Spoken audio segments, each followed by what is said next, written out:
Hello, hi, my name is Ty, and I'm new to YouTube. I did stream for a bit, but streaming isn't really my thing. I like doing it, but YouTube has always just been my main source of inspiration. And this is basically an introduction to me and what type of content I want to make going forward. And this is also just an excuse to talk about my favorite things and why I'm even doing YouTube in the first place. So, how should I start this? I guess you could have guessed by now, but my name is Ty. I'm 18 years old. I graduated back in March when I was 17 by getting every assignment I needed done in the span of 4 days. Yeah, I hate school that much that I powered through 2 semesters worth of work in 4 days. I'm a Pisces, though I'm not really into astrology, but people like to know that type of stuff for some reason. I'm a huge nerd. I love comics, manga, anime, tokusatsu, video games, pretty much all genres, collecting plushies, Funko Pops, and any figure I can get my hands on, really. But I do actually want to talk about why I do want to do YouTube in the first place. See, back when I was like 6 years old, my first introduction to YouTube was when my sister found a little Minecraft channel called... Yep, DanTDM was my first introduction to YouTube, and dude, one video in, I was hooked. I watched like 70% of his entire catalog. Like, I felt like A-Train because I could not stop. And the minute I found out he and other YouTubers were getting paid by posting on YouTube and playing games and shit, yeah, let's just say I found my calling. Whenever someone asked me what I wanted to do when I grew up, I said, I don't know, out of embarrassment. And now that I'm grown up, kinda, I feel more confident in myself and I can finally start beginning this journey. I know it's not going to be easy, but I don't care. I'm going to make my dream a reality no matter what. But to do that, let's talk about some of my favorite things so you can kind of get a general idea of what I like and stuff that you can kind of see I'll be doing on my channel later on. And we're going to do that by going over my top 5 games, shows, and fictional characters.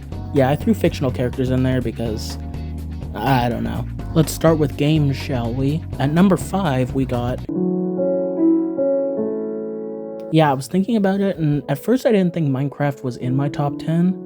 But then I realized I've spent hundreds of hours on Minecraft and enjoyed like 89% of... Wait, 89%?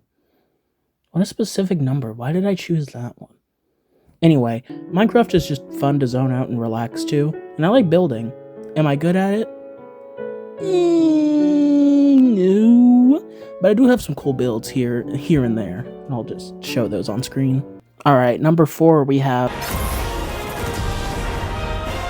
Dude, I don't care what anyone says, Smash Ultimate is the best Smash game. I spent tons of hours on it, and let's just say, I was really fucking good. You could not have stopped me in my prime. Am I good at the game now, though? And I just think that Smash Ultimate entered my life at, like, the perfect time. To go back to those days, man.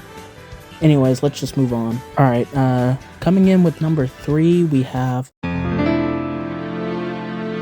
As a zoomer, as some people call it, I sometimes ask myself, is the game really good or did you just play it as a kid? And that was what I thought about Ocarina of Time for years. Then I sat down and played it. And oh my god. I love that game. I love it so much, and I didn't expect to love it as much as I do, but it's so good. It's so peak. It was really good. And it really did get me into Zelda, because before then, I was like kind of iffy on the Zelda games, but then that game really made me want to play older and the newer Zelda titles, so yeah, Ocarina of Time's pretty good. Have I played Majora's Mask? I did, but I didn't finish it, so whoopsie doodle. Alright, now we're at my top 2, and between this game and number 1, I was trying to think which one of them would I put in the number 1 spot, which one go in number 2, and I think I figured it out. So coming in at number 2, we have... Yeah, Gen 7's my favorite generation. It was my first generation of the games I played. I mean, I watched like the anime during like the Black and White and X and Y saga, but I didn't have the games. Gen 7 was just the first pair of games I ever had. And I couldn't have picked a better generation. Gen 7 is genuinely really special. It made me realize how much I love story-based games. Yeah, I mean, there's a lot of story and a lot of dialogue and a lot of button mashing you have to do, but at the end of the day, I think the story was good. I really liked the gameplay and the characters. It was just really good. And I actually did check my 3DS before I broke it to put how many hours I clocked into the game total. I had over 1,000 hours in that game, somehow. And it also wasn't even like one save file I put 1,000 hours on. I started, beat, and reset the game like so many times. Like I don't know how many times, like at least 10. And it's so dialogue heavy. I don't know how I was able to do that. I would never do that today. And finally, drum roll please, my favorite game of all time is...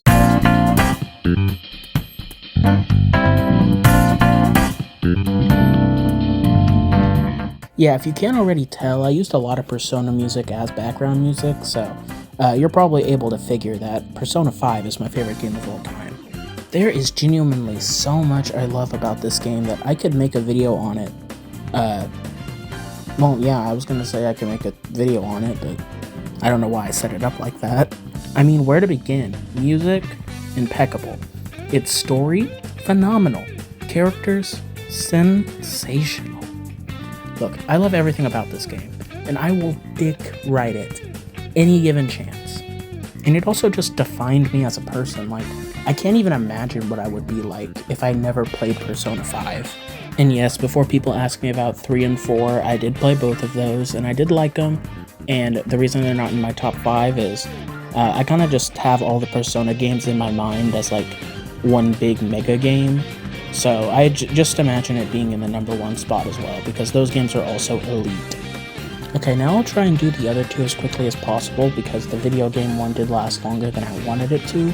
So let's just start. Alright, top 5 shows. At number 5, Cyberpunk Edgerunners. Genuinely one of the best miniseries I have ever seen.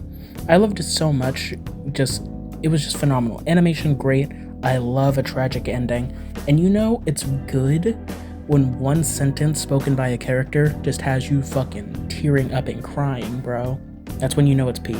Alright, at number 4, I have both The Boys and Gen V. I'm putting them in the same slot because I feel basically the same towards them. They're both great. If I had to choose one or the other, I'd say The Boys has a lot more substance, but I really like Gen V. So, yeah, I just put them both in the same slot. At number 3, I got The Owl House. Love that show. Love it so much. I'm still pissed off about what they did with Season 3, because Season 3 could have went on to have a legendary run. But Disney cut it short because they're the worst. I hope we get to see the characters and this world again at some point, but considering Dana and Disney's relationship, I'd say that's more than unlikely. Alright, at number 2, I have My Hero Academia. Yeah, I had a My Hero middle school phase. What about it? Anyway, it's just genuinely really good. First time an anime has ever had a teenage character that actually felt realistic in the situation they were going in terms of how they react to that situation. They call my goat Deku a crybaby, but at the same time, he was fucking 15 years old fighting eldritch monsters. So, what the fuck would you have done? Anyways, yeah, it's really good. I really like My Hero. It's a shame that My Hero is gone, and there's no more My Hero. I mean, the final season's still airing, but I already finished the manga, so I know what happens. Anyways, let's just move on to number 1. Alright, at number 1, I was thinking about it long and hard, and I think the series that actually defined me as a person, like, same with Persona 5, this series just really helped shape me as a person, and it was definitely Steven Universe. Look, I know the series isn't perfect, alright, I know it's not perfect, but it gets me through some tough times, and it also just brings comfort, and I like it, so this is my list. If you don't care, if you think that it should be lower, too bad, this is my list. So, alright, we're on top 5 fictional characters, so I'm just gonna speed run these real quick. Number 5, David Martinez. At number 4, Tim Drake. Number 3, Izuku Midoriya. At number 2, we have Aigis, and number 1 is Goro Akechi. Phew, that took longer than I thought it would.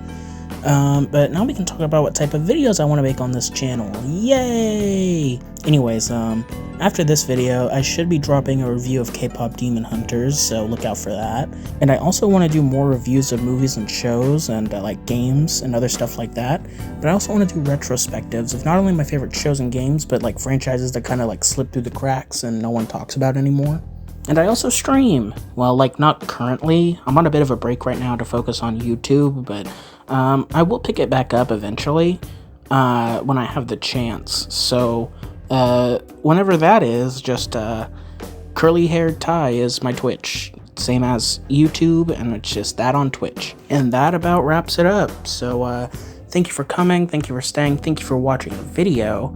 And there should be a couple videos that I will be posting after this one, so look forward to those. Anyways, I hope your day is full of fortune and happiness. Take care, the lot of you, and love yourself. I said that in my K-pop Demon Hunters video, I just couldn't think of a different type of way to end the video. Alright, bye!